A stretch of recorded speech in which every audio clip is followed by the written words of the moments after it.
Hi there, friends. Welcome to episode 1 of what I am calling the Learn to Design Then Knit series. This is a limited run series in which I'm going to take you through the entire process that I use to create a new garment. This is a free resource for people who want to learn, but we're going to have to follow some rules that I'm setting out. But essentially in this series, I'm going to take you through the process of designing a summer top for myself. The idea for this podcast was born out of an idea of just needing to put something really good out into the world to build a healthier, stronger knitting community and just to make myself feel better.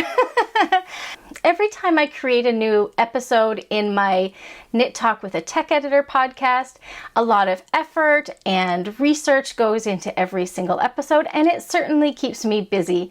So part of me thinks I have no business creating another video series. But at the same time, I get a lot of joy and happiness out of the connections created in the community that surrounds the podcast. So this is a gift to you in a time where I think a lot of us could use a little bit of extra joy, in the hopes that it will help you on your knitting journey. And that is something that has been a priority for me since the time that I set out to create Knit Talk with a Tech Editor. So here I am attempting to spread that joy, but I'm going to put some rules on it. So let's talk a little bit about what you can expect in this little video series. So first and foremost, I'm going to publish this as I can. My goal is to try and do it every other week, so every 2 weeks, just like my regular Knit Talk podcast, but it will be on alternating weeks, and I'm aiming for Thursdays rather than Wednesdays. But with that said, this is something that I'm doing in my spare time and giving out in the hopes to help people, so it might not be every 2 weeks. I will do my best, so I hope that you will stick around and keep an eye out for the episodes when they come. Certainly if you're enjoying it and you're not already a subscriber, you might consider hitting that subscribe button so you'll get notified when a new episode is released. The basis of this series is to teach you how to use your measurements and your gauge and a knitted fabric that you like to create a garment that you want to wear.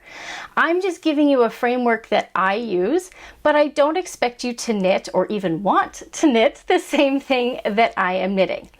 I am going to be designing a summer top knit top down using the raglan style method, flat, and I'm going to seam it.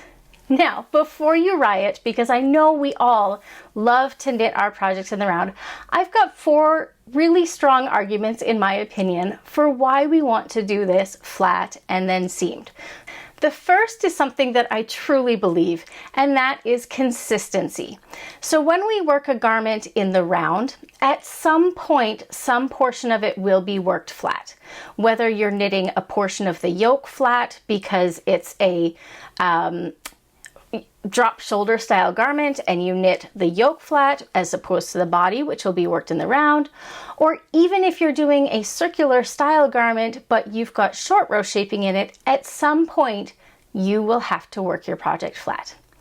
When you work a project all flat and then pieced, your gauge will be most consistent across the entire project, and you're going to have a lot more control over the knitted fabric that you have chosen.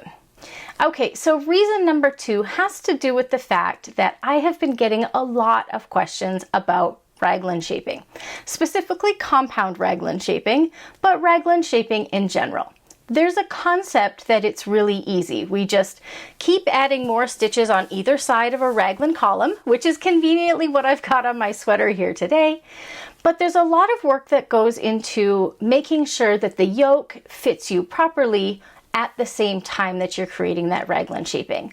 So this series is going to help sort of demystify some of those details a little bit further. My third argument for knitting this in pieces is that the reality is we're rolling into the summer months. At least in the northern hemisphere we are. Knitting a project in pieces, as many of us travel during the summer, is a lot less cumbersome than knitting an entire project in the round. Not only is it physically space-wise a lot easier to take with us if we're going on a day trip and we just put, say, the back of our garment in a bag to go with us, but it's less weight on our laps on hot days. And the fourth and final reason is that summer tops are very often knit at a looser gauge. A looser gauge means there's a lot more flexibility in your fabric to stretch and move around. So working it pieced and then seamed gives us the structure that we need on a really lacy, floaty type garment so that we feel most comfortable in it and know that it's going to stay the shape that it is at the end of the day as when we started the day. So all this to say, and I'm kind of joking, but not, there's no whining here. You can join me if you would like. This is going to be a free resource and you can join me and knit the garment flat just the way I'm doing, or you can use all of this information that I'm going to be giving you and convert it into working a project in the round and create yourself an in the round project. The choice is entirely up to you. This is just a recipe that I hope will be helpful for you. I do have one more rule, and this is mostly just to save my own sanity and make sure that nobody who's joining us here is disappointed. I'm not going to be providing information on how to convert this garment into the round, and I'm not going to be providing information on how to create any different shapes of garments. This is solely a worked flat raglan sweater from the top down. If you are interested in a circular yoke style garment, I am going to be hosting a masterclass on circular yoke garments this fall. So that's something to keep your eyes out on, or eyes open for, I should say, if this isn't going to give you what you need. So the first, and what I hope will be the most obvious step that we have to take, is swatching. So get a skein and let's talk about it. And yes, I said one skein, and I mean it. Just get one skein. If you have a lot of yarn in your stash that you can work from, this is going to be less of a consideration. But if you are like me and you need to order some lightweight summer quality of yarn, start by ordering one skein. The reason being is we're going to be using all of the information from our swatch to take yardage estimates for our garment. Because what you choose to make could be completely different from mine, I cannot really give you accurate yardage estimates because I don't know what your fabric is like. I don't know what size you want to make. I don't know how heavy your yarn is, what your fiber content is. There's so many different things. So because you can't know ahead of time how much yardage you're going to need for your project, I don't recommend buying more than one skein if you're going to buy something from an online retailer or your local yarn shop. Start with one skein. By ordering just a single skein, we combat a couple of issues. The first is simply that if you've got one skein, you don't have any guilt about swatching multiple times. You know you've got that whole thing to work through to knit multiple swatches, try different fabrics, try different stitch patterns. Just let yourself have fun. There's no pressure to feel like I bought 8 skeins, and I have to make sure I keep the maximum amount for the garment. There's none of that. So truly, this is my one skein of fluffy fingering from UU Yarns, which I'm going to have a discount for you in just a few moments. So I ordered one skein and I knit a swatch. So I strongly recommend doing this. The second reason I recommend doing this is dye lots can change pretty significantly, especially if you're considering ordering from a small batch dyer. They might have a very consistent colorway. Let's say they have a midnight blue that you just love. If you order one skein to start with, and then you need to order 5 more skeins, order the 5 when you're done, because then you know that dye lot will match. I would hate for you to start out thinking you only need 5 skeins. You order them now in March or April, it shows up, you swatch, and you discover you're going to need a whole extra skein. It might not be the same color. So it just saves our sanity a little bit to know that we're going to be working from the same dye lot for the entire project. Okay, I'm stepping down off my soapbox now. So let's talk about your swatch. The swatch is a perfect way to test new stitch patterns that you want to try out. Maybe you've seen in a book or you've seen online that you're excited about. And because we're working this project flat, we're going to knit our swatch flat. Yay! I know that's everyone's favorite. It's a lot less work than trying to knit swatches in the round. So although we're working the project flat, which is everyone's least favorite, I shouldn't say everyone's, many people's least favorite, at least we get to swatch flat. So the swatch will tell us a lot if you knit it what I consider the right way. Now, before we get any further, I just want to say that everything in these series, and I'm saying this now because I hate blanket statementing everything. What I'm sharing with you is my process and my opinions. You are more than welcome to go look for further information after these videos to get clarification or see if there's a better or different way for you to do these things.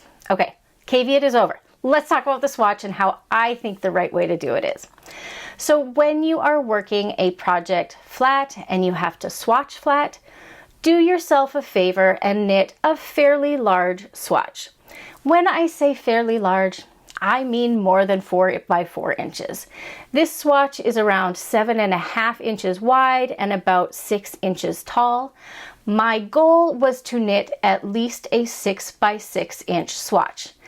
I was basing that on a previous garment that I had knit using this yarn and using this same needle size. However, this stitch pattern is a little bit wider, so rather than it being only 6 inches wide, it's more like 7.5 inches wide.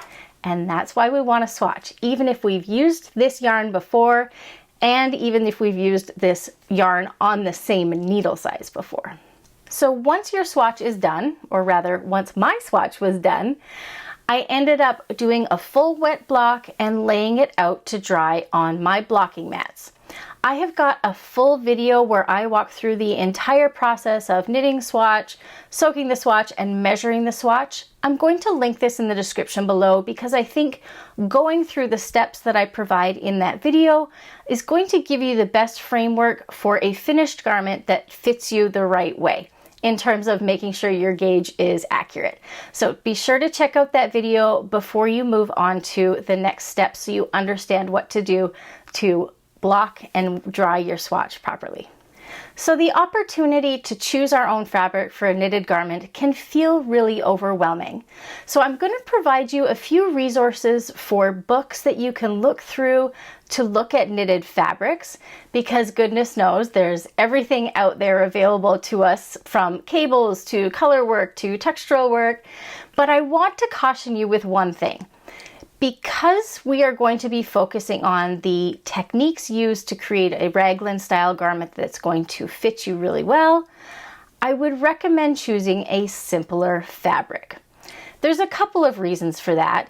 I think when we talk about raglan shaping and we're using these raglan columns as our focal point of our shaping, as we work our stitch fabric and we're increasing those stitches, we need to be able to stay in pattern to the best of our ability. So I'm not going to be teaching you how to stay in pattern. That's something that you will have to have a grasp of on your own. But when it comes to raglan shaping, because there is so much shaping and it is so consistent, a simpler fabric can be easier, so you're not focusing on staying in pattern, but rather you're focusing on the shaping you're creating and how it relates to your body. For my fabric, I've chosen a very simple 2-stitch 4-row repeat.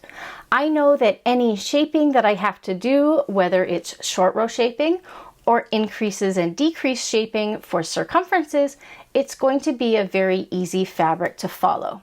If you've got detailed cables, which I encourage you to try if that's what you want to do, just keep in mind that as we add stitches to the circumference or the width of our sleeves and the front and back of our yokes, that staying in pattern will be harder if you have a more complex fabric.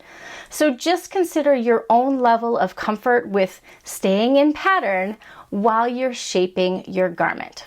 The other thing to keep in mind is the directionality of your fabric. Because we're going to be working this from the top down, it will appear reversed from how you knit your swatch. So make sure that if you knit your swatch, if you turn it upside down, which will mimic the direction that we're knitting the garment, that you like it the same going both directions. For example, when I knit this garment, this is the direction that I was knitting the stitches. I was working from the bottom up. Here's my cast on edge. When I was done, I turned it upside down and made sure I still liked the fabric. I find that the V's that are created are slightly less prominent. It almost looks more like a seed stitch fabric this way, but I still like the drape and the overall lightness of the fabric, and the texture is still delightful. So just make sure you enjoy the fabric going both directions.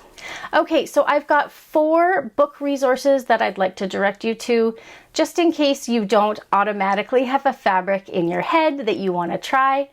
The first resource that I always go for is the Barbara Walker Treasury of Stitches.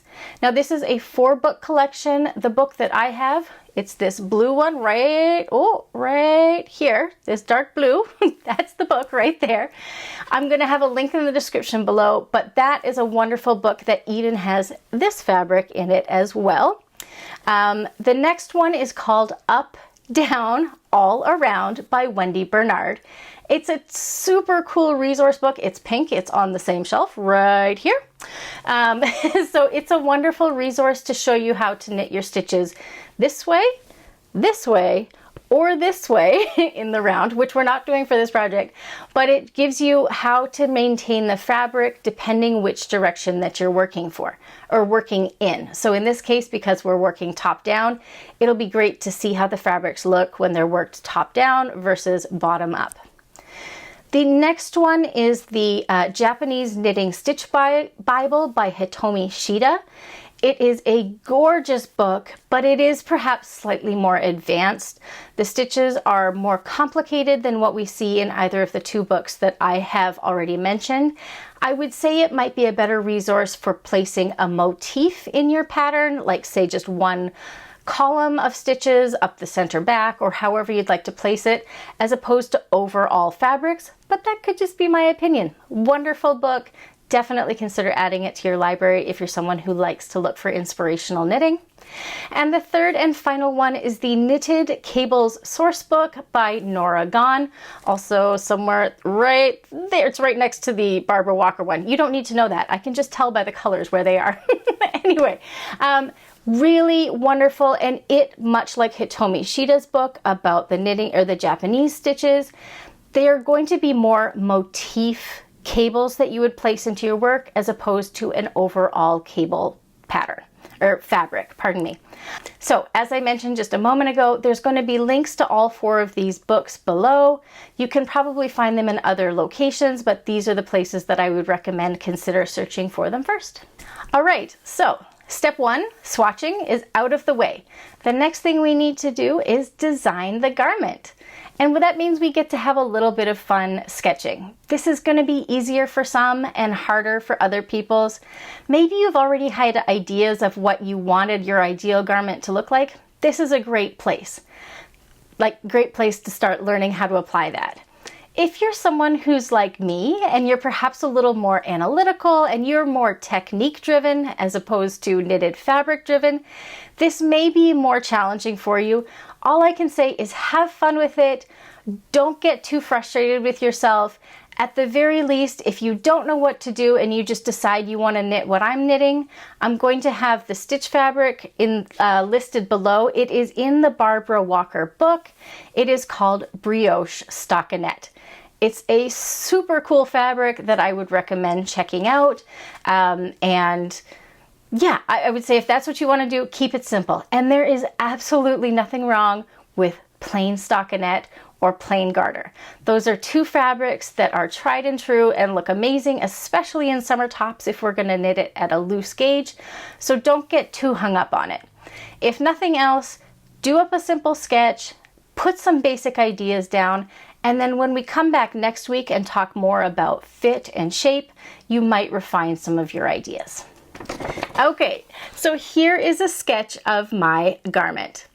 Let's put it into a top-down view and talk about the details that I've included and the details I have not included. So I am by no means an artist, but the shape of a raglan garment can be very simple.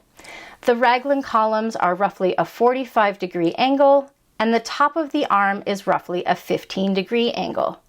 Because I'm a curvy person, I like a boxier silhouette, so I've decided to go with about 8 inches of positive ease. That means I have a finished circumference of 48 inches, and I have no waist shaping. Don't get too hung up on this dimension just yet, but I wanted to give you a framework of what I'm working towards so you have some design elements to consider.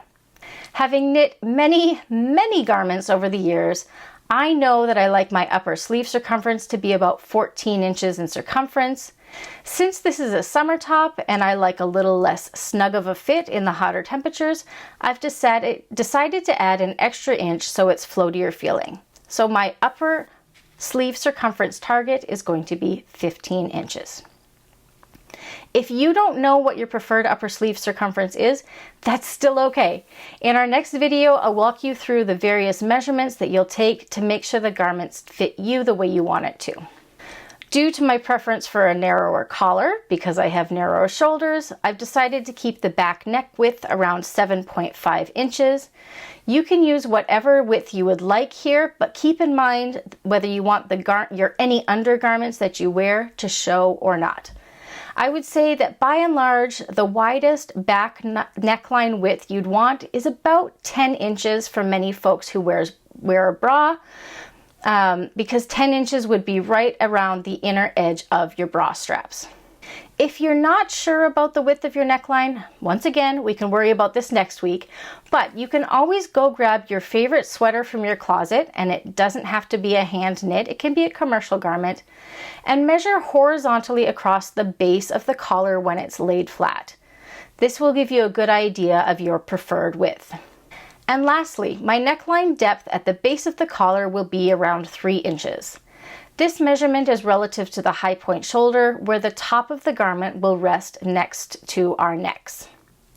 When I add in my desired 1.25 inches of ribbing to that neckline depth, the net depth of the collar will be around 1.75 inches. Once again, this is based on years of knitting sweaters and knowing what my preferred depth is. I'll have some visual examples to share with you relating to neckline depths in the next episode, so you can make some decisions on how deep you want yours to be. Now let's take a moment and talk about assessing our swatch, because we've had the work of knitting the swatch, letting it dry, we've done the fun part of sketching out our desired design. Now let's just take a look at some key factors in the swatch to watch out for or to aim for. Once your swatch is dry, take some time to decide if you like the fabric of it. You don't have to stick with your first swatch. Remember, we haven't bought all of the project yarn yet, so you can use your entire skein swatching up different fabrics or different densities if you want to. Look at whether the fabric feels dense. Would you want to wear it if it's 80 degrees out? Or is your fabric feeling too lacy, meaning it's not dense enough? Would you feel comfortable with the amount of visibility between the stitches on a warm day if this was your only layer? If either of these are true, the fabric feels too dense or too lacy, adjust your needle size and repeat the swatching process. Although I managed to get my swatch right on the first go, I was pretty sure I was going to have to change needle sizes. As I knit my first swatch, I liked the density of the fabric, but when I put it in the water to wet block my swatch, it expanded so much, and I was afraid I was going to have a far too open worked fabric. Thankfully, when it dried, it contracted back up, and it's a beautiful fabric. It's got some laciness to it, but not so much that I would feel uncomfortable wearing it in public. It'll be nice and breezy in the warm air, but I won't feel exposed. Okay, so before we sign off, I'll give you one more bit of homework if you want to. I know that this first lump is not a whole lot to go on until we get to the next episode, but it also gives you lots of time to think and mull over your decisions. So the last thing you can do, if you want to, but it can definitely wait till next week, is actually doing the gauge takeoff on your swatch. I've already done it for mine, but of course I'm leading these videos, so I'm a little bit ahead of you. So when your swatch is dry and you take it off your blocking mats, that's when you're going to want to measure it. So all of those details are in the video that I mentioned earlier in this episode, and it's linked in the description below. I hope you're still here. I almost forgot to mention this. My wonderful friend Heather Walpole of UU Yarns is offering a very generous discount on her fluffy fingering yarn. This is the yarn I'm going to be using for my summer top. It is also one that I used when I knit a previous summer top called the Cable Divide. It is a wonderful superwash merino, fingering weight, traditional. So this is put up in 50-gram skeins, but it's 200 yards per skein. So it's the equivalent of one full-size fingering weight skein or hank if you buy it in 100 grams. Heather's offering my viewers 10% off of all of your yarn, whether you buy your one skein to start or if you buy all of the yarn for your project after you buy your single skein. You can get 10% off using discount code TUK10. The TUK is for the Unapologetic Knitter. 10, so you'll save 10% at checkout. Okay, so that's where we're gonna leave it for this first episode. Part of me thinks like it's a lot. I feel like I did a lot of talking, and part of me feels like it's not that much, but you never know. Sitting down to actually design a garment can feel really overwhelming.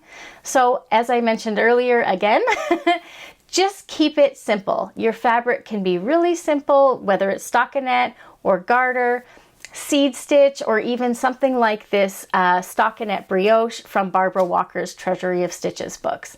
You don't have to throw all the gimmicks into one garment. So in our next episode, which hopefully will drop in about 2 weeks, I'm going to be walking you through how to measure your body properly for this garment, what amount of ease will be appropriate for various parts of the garment, and then we'll start looking at how that relates to our gauge and how the garment will fit.